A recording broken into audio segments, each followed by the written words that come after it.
అపోస్తలుడైన పౌలు కొరింథీలకు వ్రాసిన 2వ పత్రిక 3వ అధ్యాయము. మమ్మును మేమే తిరిగి మెప్పించుకొన మొదలు పెట్టుచున్నామా? కొందరికి కావలసినట్టు మీ యొద్దకైనను మీ యొద్ద నుండి అయినను సిఫారసు పత్రికలు మాకు అవసరమా? మా హృదయముల మీద వ్రాయబడి ఉండి మనుష్యులందరూ తెలుసుకొనుచు చదువుకొనుచున్న మా పత్రిక మీరే కారా? రాతి పలక మీద గాని సిరాతో గాని వ్రాయబడక మెత్తని హృదయములు అను పలకల మీద జీవము గల దేవుని ఆత్మతో మా పరిచర్య మూలముగా వ్రాయబడిన క్రీస్తు పత్రికయై ఉన్నారని మీరు తేటపరచబడుచున్నారు. క్రీస్తు ద్వారా దేవుని ఎడల మాకిట్టి నమ్మకము కలదు. మా వలన ఏదైనా అయినట్లుగా ఆలోచించుటకు మా అంతట మేమే సమర్థులమని కాదు. మా సామర్థ్యము దేవుని వలననే కలిగి ఉన్నది. ఆయనే మమ్మును క్రొత్త నిబంధనకు అనగా అక్షరమునకు కాదు గాని ఆత్మకే పరిచారకులమౌటకు మాకు సామర్థ్యము కలిగించి ఉన్నాడు.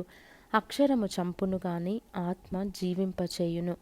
మరణ కారణమగు పరిచర్య రాళ్ల మీద చెక్కబడిన అక్షరములకు సంబంధించినదైనను మహిమతో కూడినదాయను.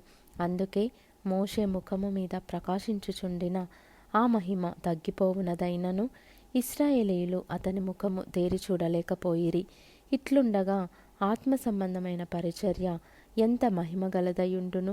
శిక్షావిధికి కారణమైన పరిచర్యయే మహిమ కలిగినదైతే నీతికి కారణమైన పరిచర్య ఎంతో అధికమైన మహిమ కలదగును. అత్యధికమైన మహిమ దీనికి ఉండుట వలన ఇంతకు మునుపు మహిమ కలదిగా చేయబడినది ఈ విషయములో మహిమ లేనిదాయెను. తగ్గిపోవునదే మహిమగలదై ఉండిన ఎడల నిలుచున్నది మరి ఎక్కువ మహిమగలదై ఉండును గదా.